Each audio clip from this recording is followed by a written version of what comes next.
So one of the most important skills you can develop in life is the ability to build trusting relationships. It's one of the most important skills. You think about how good Jesus was at this, and I'm going to talk about this a lot in the message today. I think Jesus was one of the greatest leaders the world has ever known. And you think about how good he was. He literally could go up to someone and say, hey, come follow me. And they'd be like, okay. And Mom, Dad, I'm quitting my job. I'm going to go follow this guy around the country for a while, so I'll be back later.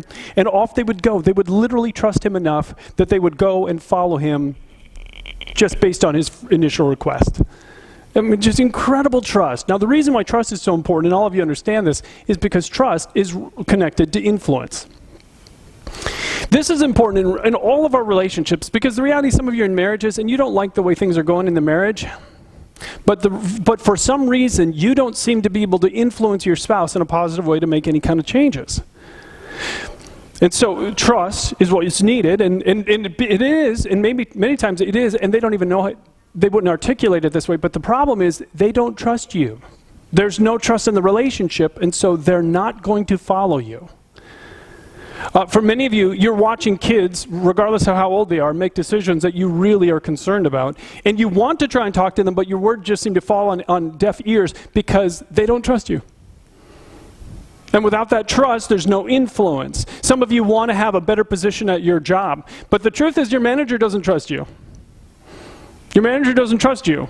So the result is they don't let you have more influence where you work. Trust is essential for for success in our relationships and success in life. We've got to be able to build trusting relationships. So if you're going to build trust into relationships, I would have thought the only thing you have to do is just tell the truth. That's what I thought. Just tell the truth, then people will trust you. But you learn in life, the reality is there are a lot of people in your life who are truth tellers. They tell the truth, and you don't trust them. Years and years ago, I hired someone a long time ago, and this person was completely honest, and I didn't trust him at all. And after a short time, they didn't get to work for me anymore. You can have someone who is very honest, and you don't trust them. It's not enough just to be honest. Now, you obviously won't trust them without that, but there's so much more to trust and building trusting relationships than just honesty. And because we don't understand this, then we don't add these elements into our lives, and we miss out on the opportunity to build trust, which means we don't get to influence other people. So, this is so important that we're going to spend a couple of weeks talking about this. So we're starting a brand new series today called Winning in the Game of Life. Because the reality is I've talked a lot about pain, I've talked a lot about fear, I've talked a lot about anxiety, and the reality is it's time to actually start thinking about moving on. Because the reality is if this is our new reality that we're going to be living in, then it's time to talk about winning in this new reality. So this is just how it's going to be for the foreseeable future, fine. Then the Bible has a lot to say about how we should be acting in this new reality. And so I'm going to do some more stuff on stress later in the year, but for now, it's time to talk about stuff that we would normally be talking about. It's time to start talking about winning again. Because God's picture for us is not that we just survive and tolerate our world, but that we really overcome in the middle of this. So we're starting this series called Winning in the Game of Life, and we're going to talk about how can I build trust into my relationships, and it's so much more than just telling the truth. So I want to ask you to open your program, take out the notes that you'll find inside, grab your notes, and again, welcome to those of you who are tuned in on YouTube. We'd love to see all the people who are signing in and watching each week. Glad you're there. And to those of you who joined us this morning on our website at penulchurchlife.com. So again, the notes are right there. You can follow along with us. This is going to be I hope this really challenges you like it challenged me when I first learned all of this stuff. And it's a great reminder today. You can see on your notes, I've got 3 points. I apologize. This is going to be a 1-point message. That's all I'm getting through. So, yep, going to be a 2-part message. Wasn't what I planned. I just feel like I really need to stop and do this first point and give it the time that it needs. So the only thing I'm going to say today, if you want to build trust in your relationships, is this. You have to learn how to really connect deeply with the other person. This was all so new to me. 10 years ago, I could not have done this message. Could not have done it. I didn't know it. I didn't understand it. I remember when I first started to learn about it. I first started learning about it when I read a book called Integrity by Dr. Henry Cloud.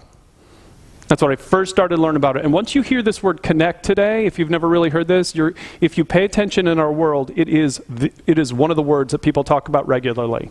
And I'll show you examples of that. But let me talk about what it means to really connect with people.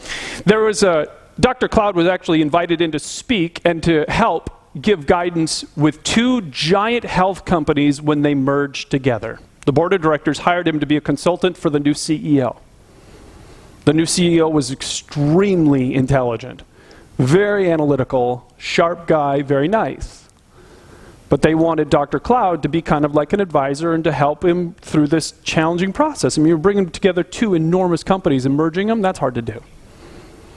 And so the first speech that the CEO had to give to upper management from both companies, they brought all of the upper management together. He was going to do a vision casting and then a Q&A time. And so he did his speech. He's standing in front afterwards. He said, any questions? And the very first question was from a woman toward the back. She raised her hand. She stood up and she started talking about her department, because after his speech, it sounded like her department was one that was going to be really affected by change. In fact, it almost sounded like her whole department might be going away. And that scared her, not just for her position, but also for all these people that worked for her. And so she expressed her concern to him, asked what it meant, and he responded this way. Well, that's not going to be a problem. You don't have to worry about that at all, because the offshoot lines that are going to come through with this merger strategy, blah, blah, blah. And he gave some figures to support his thoughts. And he said, next question. And she sat down, and Dr. Cloud never took his eyes off her. He said, I watched as she sat down, her eyes glazed over. The CEO had totally missed her. He hadn't even come close to understanding what it was like to be in her shoes, leading hundreds of people who had moved families, given up other jobs, and trusted her with their futures. He didn't get it that she faced tons of emails and calls every day from real people who were scared. And she was scared for them. But the biggest problem is she got it that he didn't get it. He didn't get it. This is how the whole Q&A time went. People raised a hand, asked questions that was coming from fear or concern for their people or their departments, and it was always just a pithy little answer, no big deal, we're all going to be fine, it's no big deal. And then afterwards, the CEO comes off stage with Dr. Cloud, and he's like, wasn't that great? That was amazing. And Dr. Cloud said, that was the worst meeting I have ever sat through.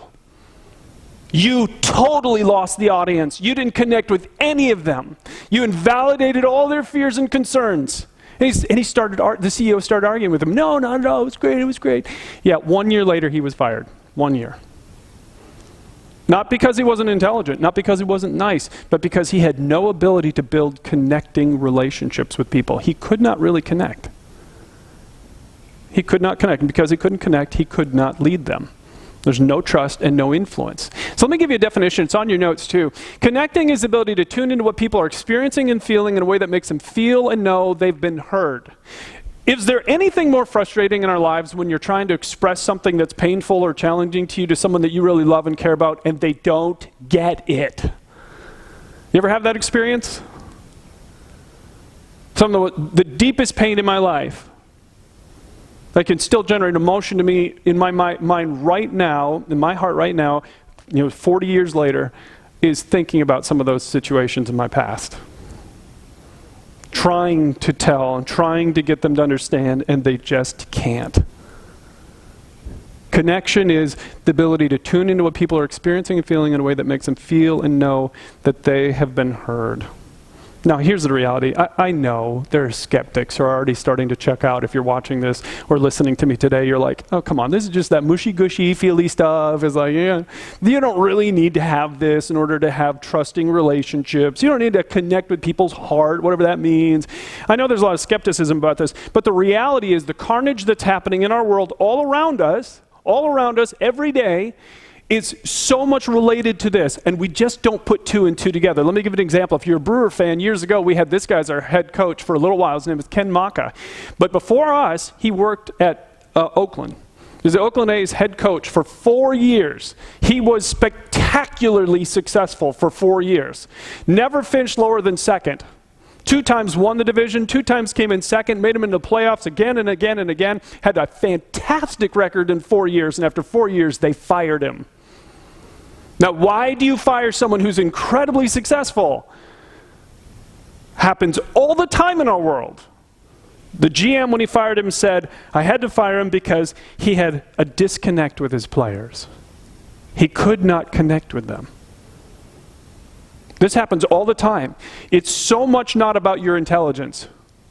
It's so not about your competency. It is also about your ability to connect with people. Can you connect with them in a deep way? Because if you can't, then in many, many cases, you don't get to stay where you're at, and you don't have success, and you don't win at the game of life if you can't connect. So what does this really mean to connect with people? Well, again, if you've heard me teach before, this will be something I've spoken on before, but let me go through these elements. The first piece is that you have to learn how to really listen to the other person.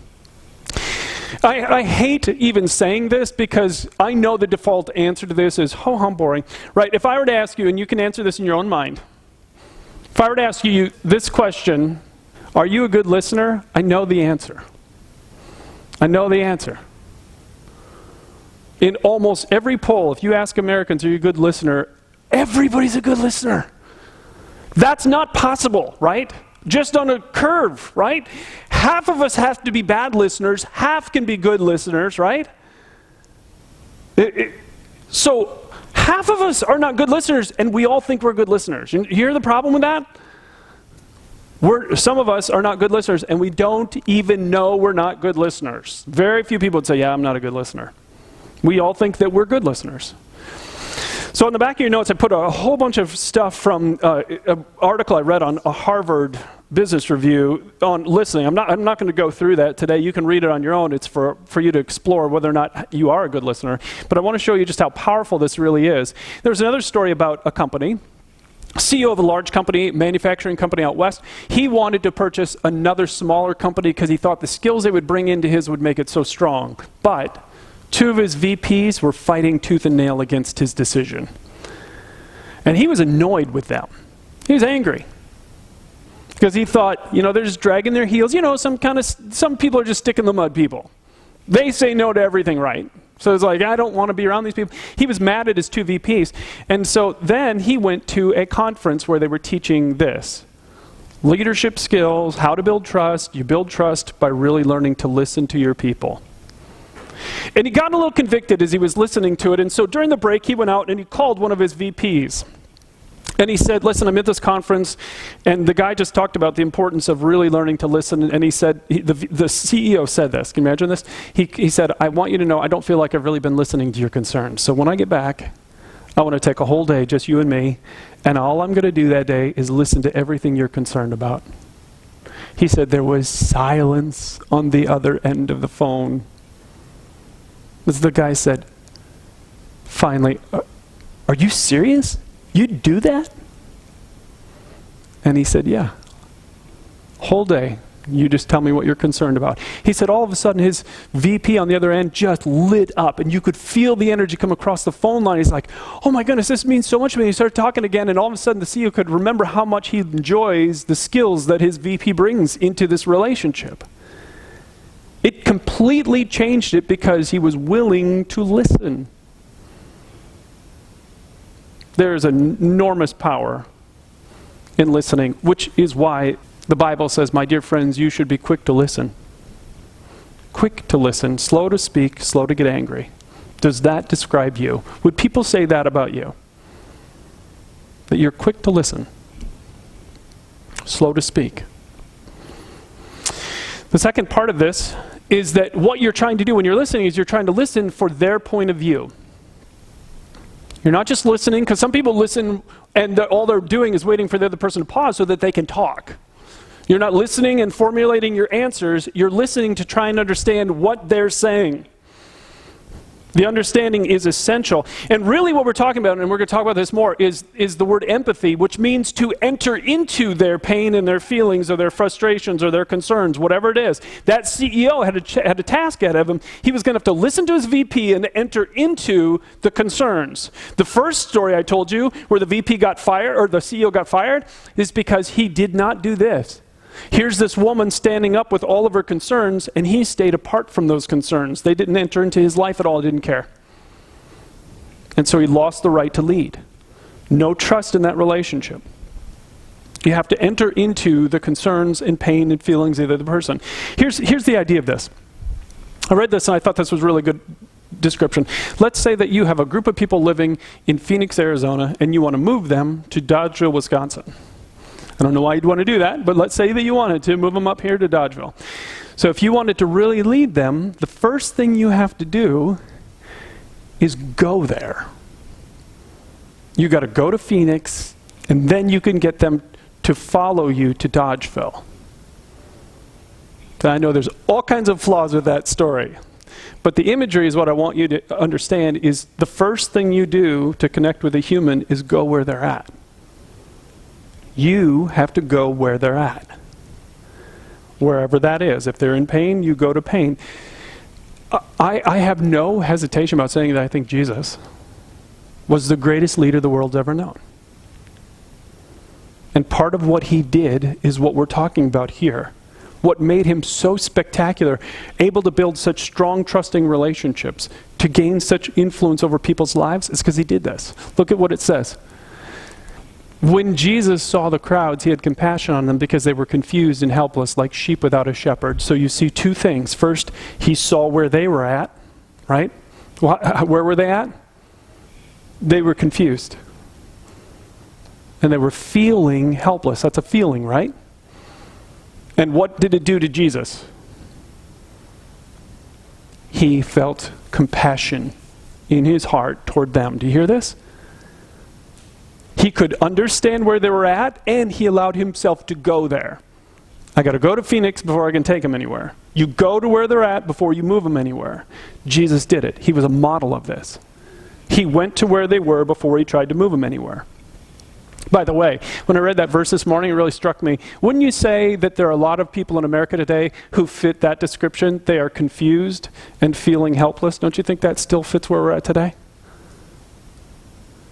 How many of our coworkers feel confused and really helpless? And this is where we're at. And for us to be the church, we have to model what Jesus did. We have to bring that same compassion into the situation that they're in. There is so much power in learning to do this, in trying to understand things from their perspective. Usually this is the problem, okay? Usually what we try and do when we're in conflict with somebody is we try and be heard, right? I want you to understand me. Usually when there's an issue in a relationship, it's all about me. I want you to understand. And the important thing is that I let go of what I want and I try and enter into what they're feeling. Stephen Covey, once a famous author, said, first you seek to understand before trying to be understood. First you try and understand them before you try and get your point across. I stumbled across this purely by accident 20-some years ago. I was a pastor of a church in Madison that was super, super unhealthy. We had conflict all the time. And toward the end of my time there was a man, and he and I had a lot of conflict. And then one day, through the rumor mill, I heard that he was just going to leave the church. Normally, at that point, I was a really, really young leader. I'd have just let him go. That's not a nice thing, by the way. But I was really frustrated with all of this. And so I decided to give him a call. I picked up the phone, I called him, and I said, would you mind if we sat down and at least talked? He said, okay. And he made me wait a week, which was a torturous week for me. I had no idea what I was doing, no idea. But in his living room for 2 hours, we sat and talked, and for the first time in my life, I learned the power of this. First time in my life. Because for the first time in my life, I was listening to him and his concerns, and I heard and I understood. As he explained, you know, he was in his upper 80s by that time. He was in bad health. He was so scared because he said the world that he had been raised in no longer looked like how it used to look. And the church that he'd been a part of all his life no longer looked like how it used to look. And all his life he'd been taught that these certain things are essential, and now they're all changing. And it was scary to him to see everything changing around him and not know what to do. And for the first time in my life that I can remember, I really listened and I understood and I felt what he was feeling. Now the remarkable thing is, once I went to where he was, he naturally went to where I was. He wanted to know why I was leading the way I did, and I was able to explain my passion to reach out to people who weren't Christians and wanted to engage them, and all of a sudden he went to where I was. It was remarkable. That's connection. It is incredibly powerful, and it only happens when you listen with the goal of trying to understand where they're at today. Is this how you do it?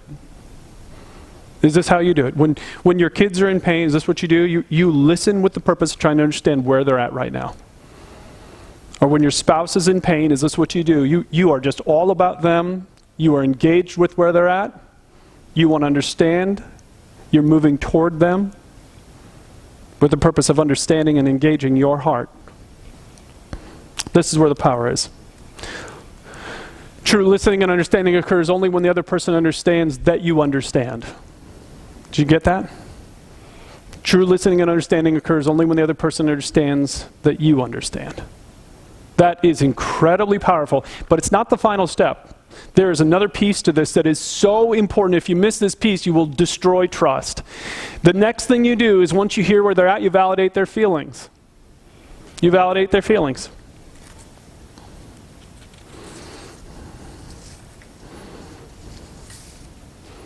You know, what I could say to that gentleman that day in his living room is, you know what, I bet that is scary.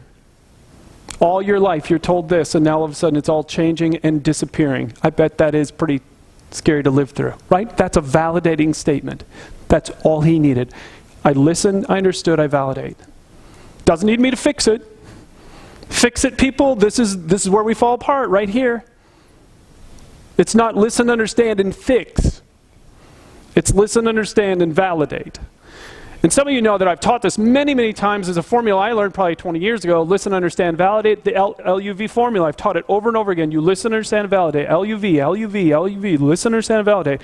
I can't teach it enough because I can't tell you how many times I see it done wrong. I see it done wrong in the workplace. I see it done wrong at homes. I see it done wrong in marriages. And I do it wrong with my own kids, and I've been teaching it for 20 years. 20 years. And still, when my kids will come to me and say something, and I will immediately go into fix-it mode. It's like, I'm always impressed when I get it right. It's like, all right, that's exactly right. But you know you get it right because of how they respond to you, because it helps them. And it's so challenging. It's just so challenging to understand. But I'm going to warn you this. I got a caution on your notes. I want you to understand this. Trust is destroyed if you invalidate what you see. If you finally do this right and you listen with the goal of understanding where they're at and you understand their point of view and where they're at, what their perspective is, what their emotions are, and then you invalidate it, goodbye relationship. You destroy the relationship through emotional invalidation. You cannot allow yourself to do the emotional invalidation thing. Now, let me show you how challenging this is. Let's say, if you've ever been a parent, you have certainly at some point heard your kids say something that made you go, are you kidding me? Right? They said, like your son misses out on the varsity team, and he comes home and says, I'm such a loser. And that's how they feel. Or your daughter wakes up and she's got a big pimple and it's high school, and she's like, I'm so ugly. Right? Now, what do you want to do as a good mom or dad? Do you want them to feel that way? Of course not. So what do? You're going to fix it. And how are you going to fix it? With words, right? That's what you're going to do. You're going to fix it with words. And so you tell them, you're not a loser. Don't ever say that. Or, you're not ugly. Some guy will want you someday. I mean, it's just, right? It's like we want to fix it, and so we try using words. And it is so devastating to the person. Because now they have two problems. They have the problem that they just raised with you, and then they have the problem that they now know that you don't get it. How many of you ever heard it? You don't get it, Dad. You don't get it, Mom. And it's really devastating when it's in your marriage. You don't get it. It is devastating to be in a relationship like that. One author said, this is why people who try to help others by talking them out of what they feel are usually no help at all. It's also the reason why research has proven that you can help desperate people immensely by giving them no answers at all and only giving them empathy. Did you hear that? Some of you are like me, more the fix-it people. You help people by giving them no answers at all, just give them empathy. Research has shown that emotional invalidation is the basis of many character disorders that lead people to psychiatric illnesses. It's shown to be a factor in almost all that is wrong with people. Stop crying or I'll give you something to cry about does more than make the child be quiet. It disengages them from their own feelings, and they can develop a host of impulse problems, as well as emotional and relational issues that affect their ability to be healthy. How many of you didn't hear that phrase when you were growing up? Right? This is really, really hard, because many of us were not raised in homes where our feelings were validated. Many of us were raised in homes where feelings were outlawed. In the home I was raised in, if I got too excited during a Packer game, I was told to shut up. I can remember being raised and wishing, at the time loved the old Star Trek with Captain Kirk and Spock, and you know anything about Spock, he's this emotionless Vulcan. I grew up wishing that I could be like Spock. I can remember feeling that way, that I had no emotions. Because emotions are invalid, and if you're raised that way, this is really difficult. And it's also confusing. It's like, some of you are sitting here, okay, great.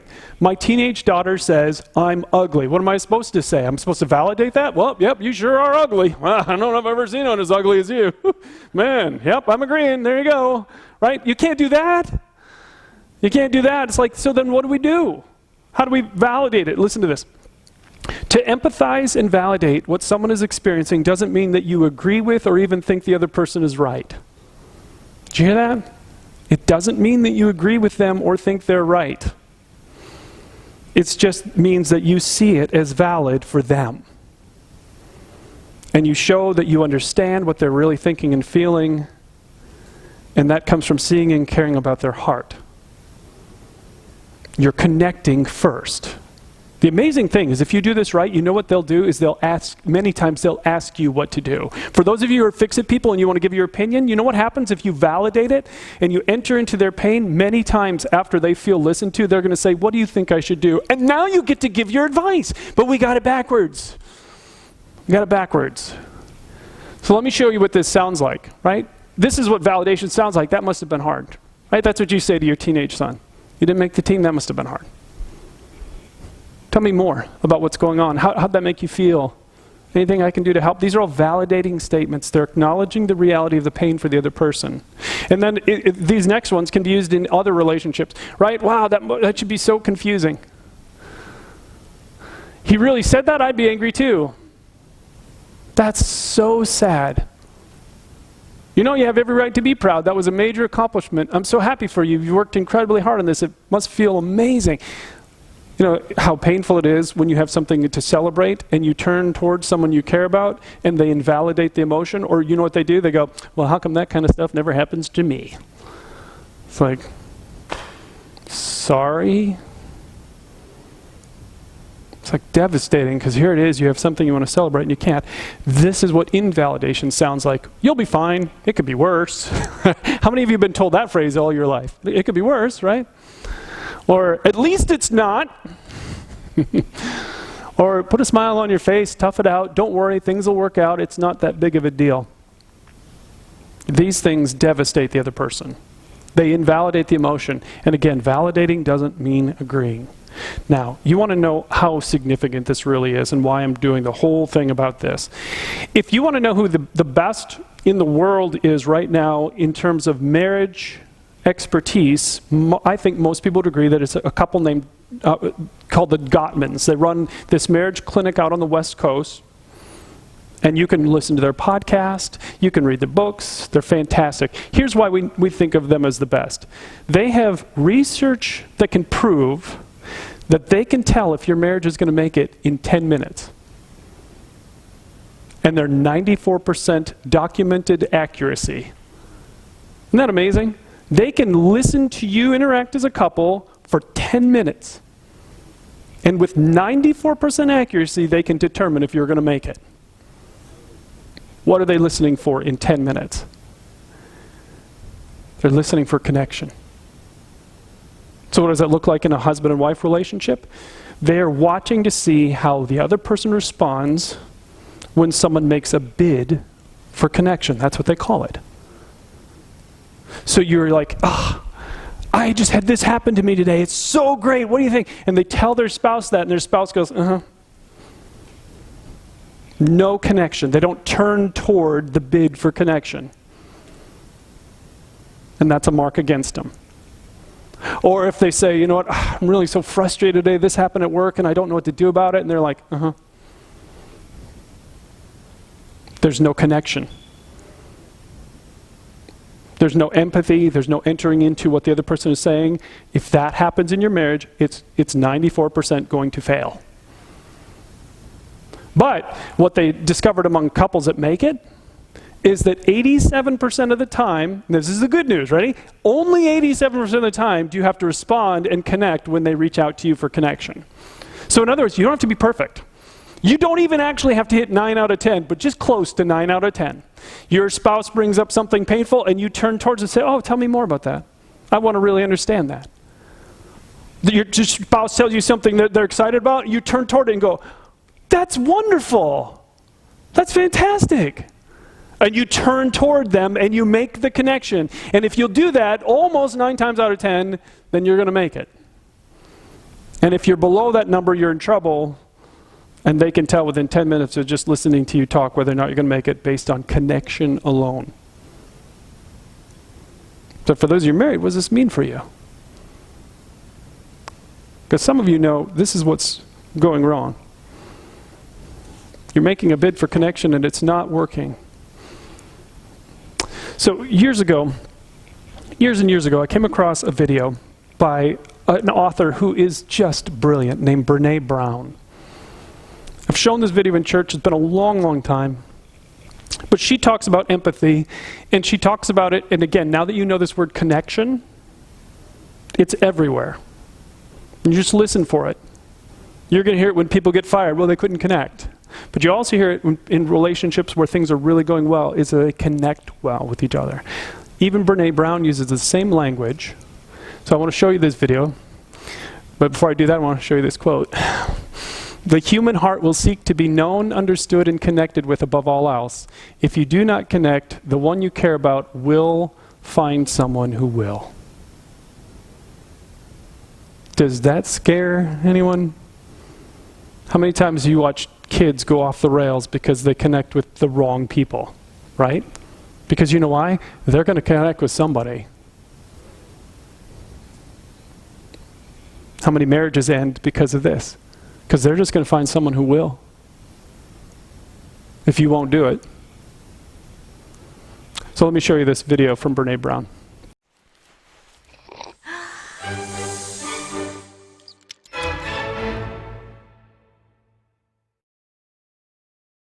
So what is empathy, and why is it very different than sympathy? Empathy fuels connection. Sympathy drives disconnection. Empathy, it's very interesting. Teresa Wiseman is a nursing scholar who studied professions, very diverse professions where empathy is relevant, and came up with 4 qualities of empathy. Perspective taking, the ability to take the perspective of another person or recognize their perspective as their truth. Staying out of judgment, not easy when you enjoy it as much as most of us do. Recognizing emotion in other people and then communicating that. Empathy is feeling with people. And to me, I always think of empathy as this kind of sacred space when someone's kind of in a deep hole and they shout out from the bottom and they say, I'm stuck, it's dark, I'm overwhelmed. And then we look and we say, hey, climb down. I know what it's like down here. and you're not alone. Sympathy is, ooh, it's bad, no. You want a sandwich? Empathy is a choice, and it's a vulnerable choice, because in order to connect with you, I have to connect with something in myself that knows that feeling. Rarely, if ever, does an empathic response begin with "at least." Yeah. And we do it all the time. Because you know what? Someone just shared something with us that's incredibly painful, and we're trying to silver lining it. I don't think that's a verb, but I'm using it as one. We're trying to put the silver lining around it. So, I had a miscarriage. Oh, at least you know you can get pregnant. I think my marriage is falling apart. At least you have a marriage. John's getting kicked out of school. At least Sarah is an A student. But one of the things we do sometimes in the face of very difficult conversations is we try to make things better. If I share something with you that's very difficult, I'd rather you say, I don't even know what to say right now, I'm just so glad you told me. Because the truth is, rarely can a response make something better. What makes something better is connection.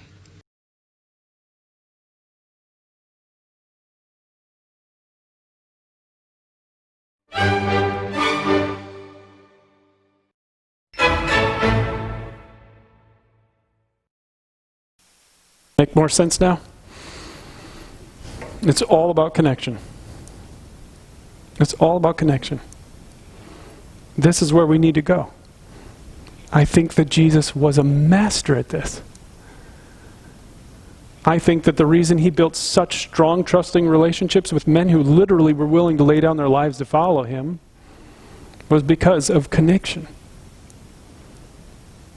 And I think that all of our marriages need this, and all of our parenting relationships need this, and our friends need this as well. How good are you at connecting?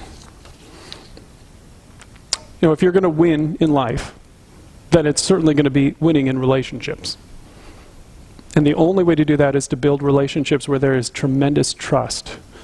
I'm going to talk more about this the next time, but do you know what the word trust literally has? One of the meanings of trust is? It means careless. Not like you're careless with the other person, but you're so secure in that relationship that you don't have to watch everything you say because you know they got your back. Is that the kind of relationships that you're in today? Where you can just be yourself and you don't have to worry about every little thing because you know you can trust the person you're with. Trust is fueled by connection. So when you think about those three elements of connection, listening well, are you a good listener? Trying to understand their point of view. How good are you at really trying to enter in like Jesus did? He saw they were helpless and confused, like sheep without a shepherd. He felt what they were feeling. How good are you at doing that? And then validating whatever emotion it is, not trying to fix it, not trying to solve it, just entering in and acknowledging that must be painful for you. How good are you at these steps of connection? Any of them a struggle for you? This is where we start. The cool thing, like I said, when I look at Jesus, I know the entire message of Christianity, think about this, the entire message of Christianity is about connection. Do you know why Jesus came into the world 2,000 years ago? He wasn't born in heaven. It was to connect with you. You matter so much to him that he came to create a connection that doesn't exist automatically with all of us. Jesus came into the world 2,000 years for the purpose of connection. A connection with God that happens when we understand why he came, because God is a being of pure love and we're not. We are unloving. So you can't take us and put us in the presence of him, not as we are. So Jesus came in the middle, and on the cross he took all the unloving things we've ever said or done, and he paid in full on the cross. So that now you and I can live in relationship with God, in connection. It's all that he wants. He doesn't want your money. He doesn't want your time. He wants you. He wants you. Let me have you bow your heads. Maybe for you the next step is to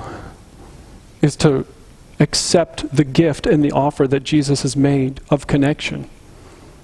Stop thinking it's about doing something for him and realize that he did it all for you. And let him give you this gift. With your head bowed and your eyes closed, you can say something like this in your heart, and he will hear you.